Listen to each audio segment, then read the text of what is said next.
Author's House.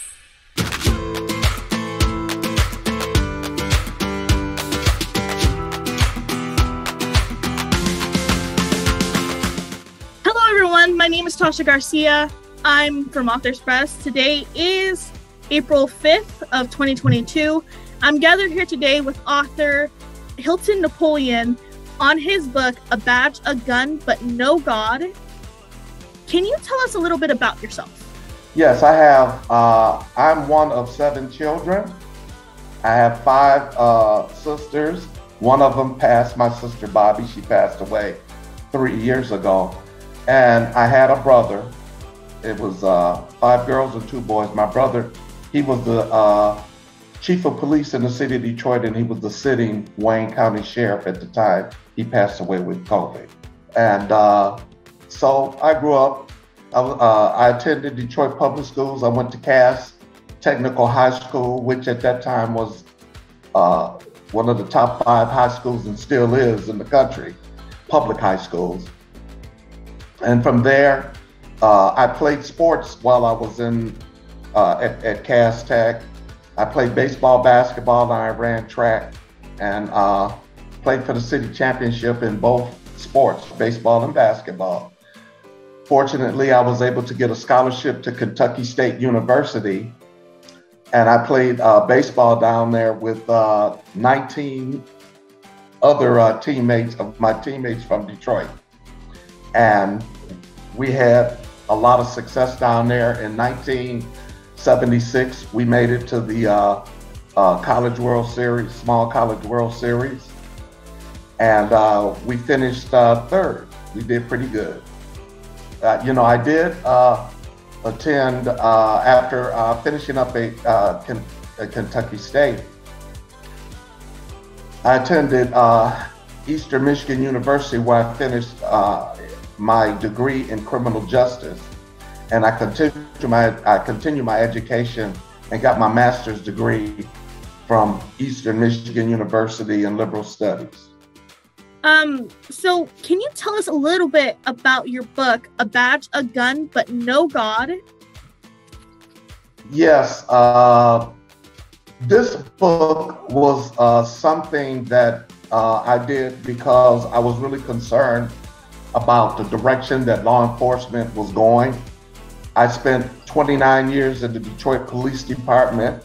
I was the chief of police in the city of Inkster Police Department, and I was also the chief of police of the city of Highland Park. So I've had a total of a little over 33 years of experience in law enforcement.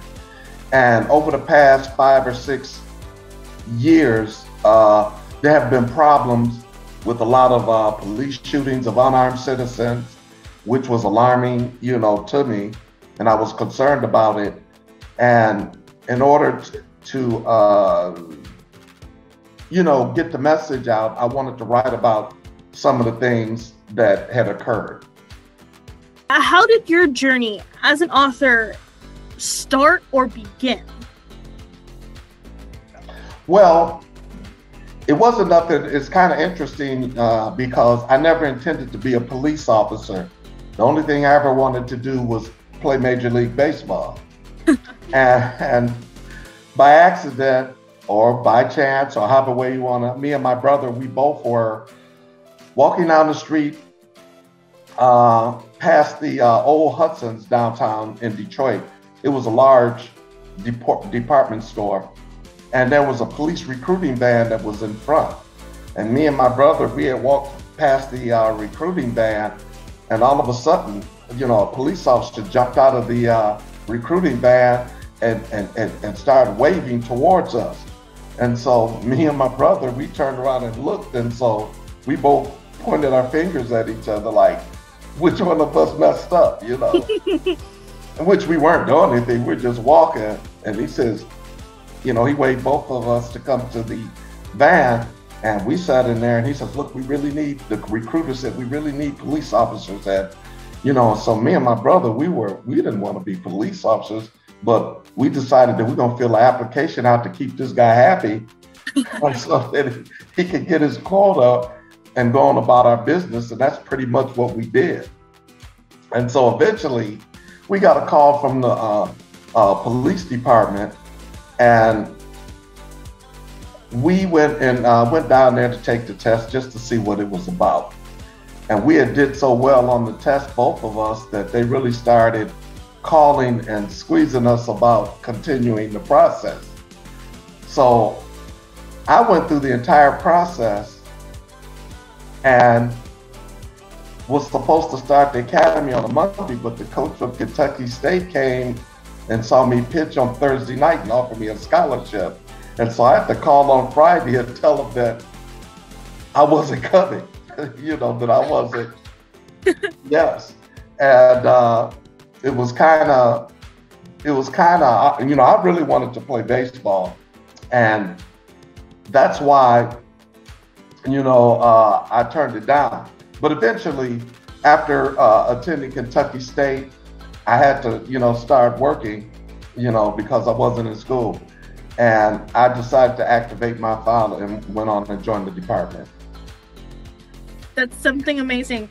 I can say that kind of happened to me. I was in a cadetsy program based out in one of our major cities. So that's something definitely, it wasn't so much a recruiter, but it was something that I was passionate about, serving, the county and the state and, my fellow community members.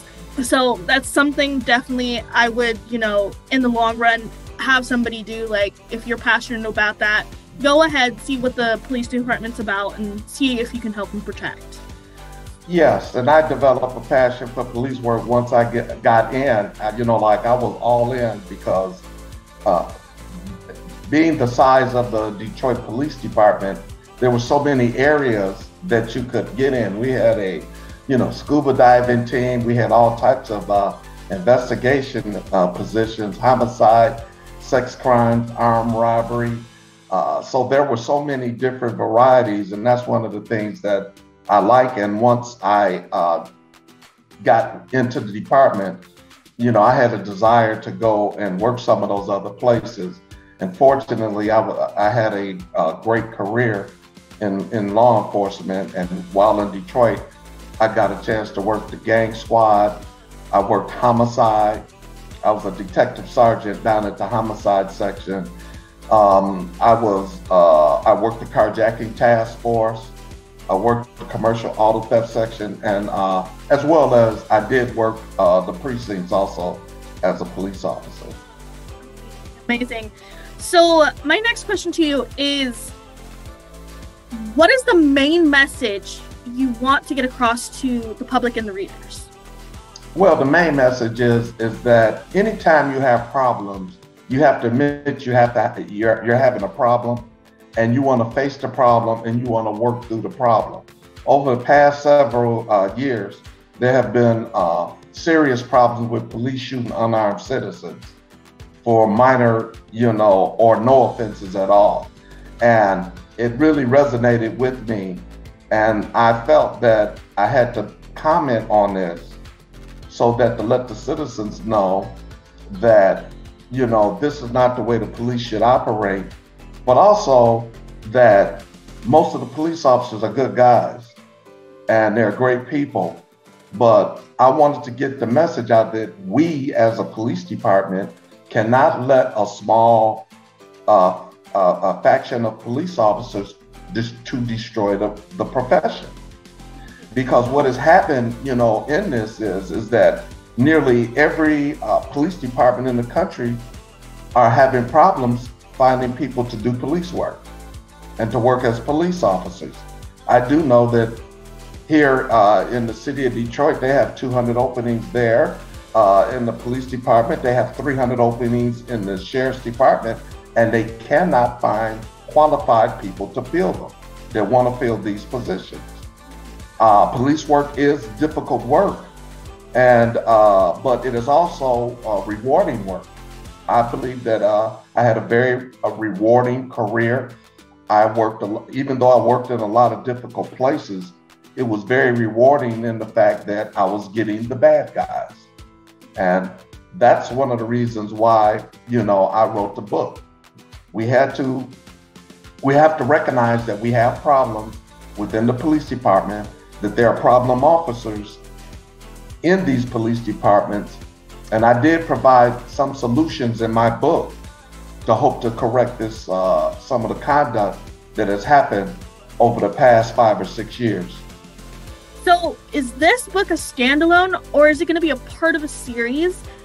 And what do you plan, if so, it comes into a series, what do you plan to add into it into the future?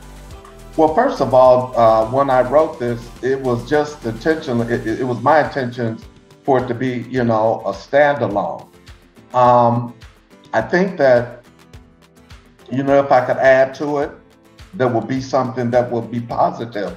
I would extend it into, you know, maybe more than a standalone. Who is the main target audience? And do you have a target audience for this book? Yes, really everybody that's in law enforcement, because there are issues not only in the police department, but, you know, the prosecutor's office, you know, there's some issues there when they see obvious misconduct by police officers. Sometimes they're reluctant to prosecute. So basically, this is for not just the police department, but it's for prosecutors and also, you know, judges. Just recently, you know, a judge, the officer that shot that young man in Minneapolis, the judge only gave him, the officer, 18 months. And the young man did not have any weapon or anything like that. And me personally, I think that the sentence was too lenient. So the issue is throughout law enforcement, mainly the police, because the police are out there every day and they're the ones that brings the issues into the criminal justice system. So it's imperative. This is basically for everyone. What does literary success look like to you? And what makes you feel successful as an author? Well, literary success to me is having the broadest audience that you can to read your book, and also to hopefully to bring back some change as far as what's mentioned, you know, in the book. And that's how I look at literary success. Okay. What was your, I guess you could say, favorite part of writing your book? Wow. Probably, I would have to say, it was, even though it was very challenging,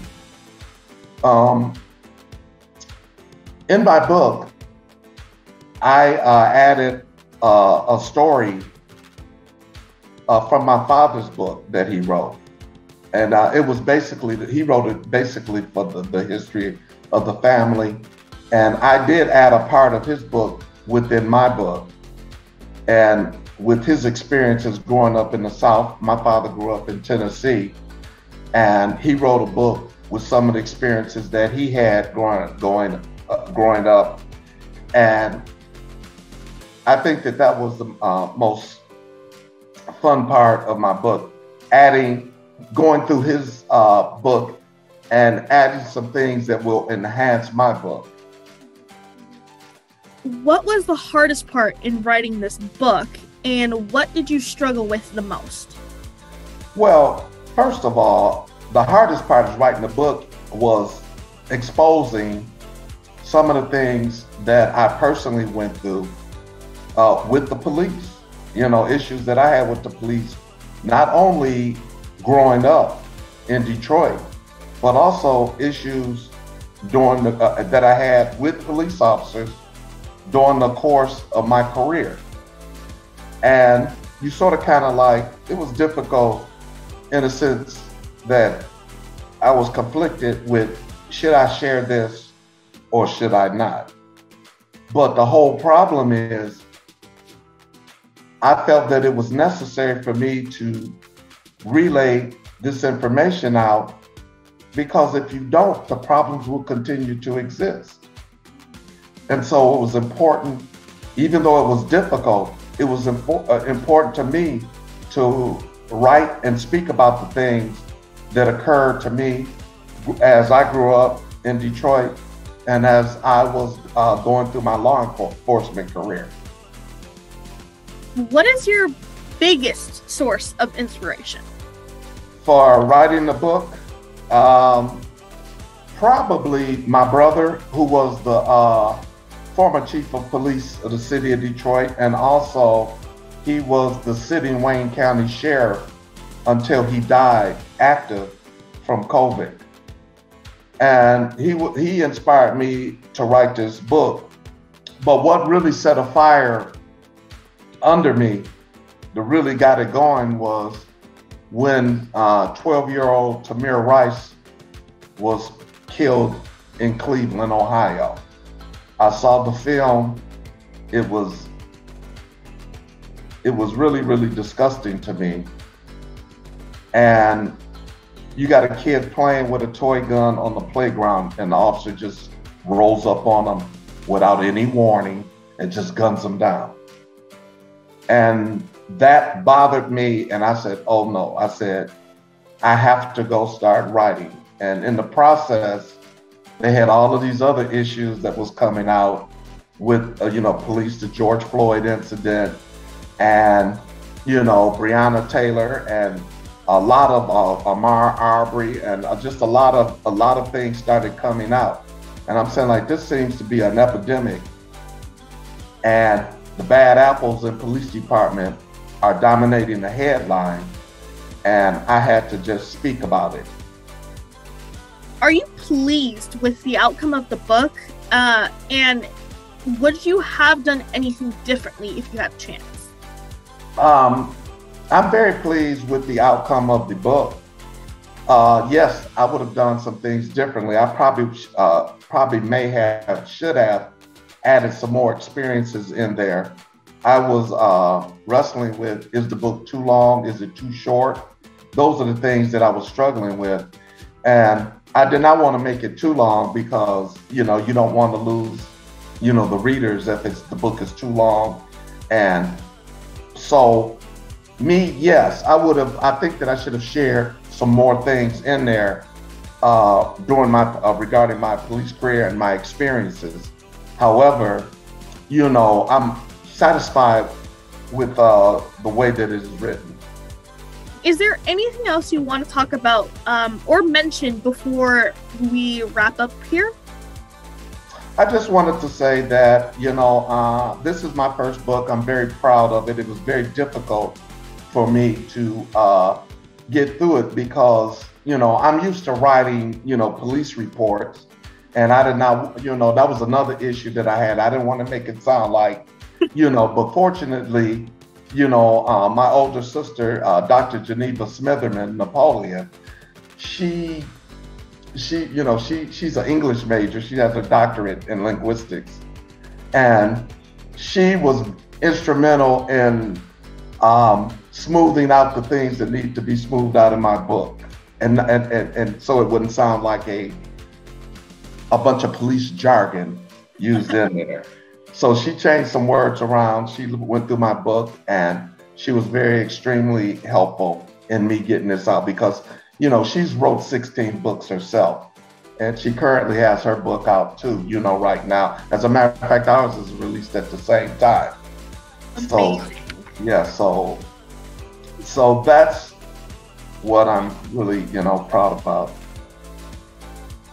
Okay, so can I ask, where can readers find out more about you as well as your book? Well, right now, I do have a website. It's under construction. Unfortunately, I don't have it ready right now, but I will put it out there once they get it up and running. It should have been, but with COVID, technical difficulties and things of that nature, it has been delayed a little bit, but it should be coming out very soon. And I wish I would have had it for this interview. Okay, and then so my last and final question before we do wrap this out, how do you feel about working with Authors Press? Authors Press has been great, easy to work with, and it has been a positive experience. Well, sadly, that's all the questions I have for you today. Thank you so much for meeting with me and discussing your book. It's been very amazing to speak with you.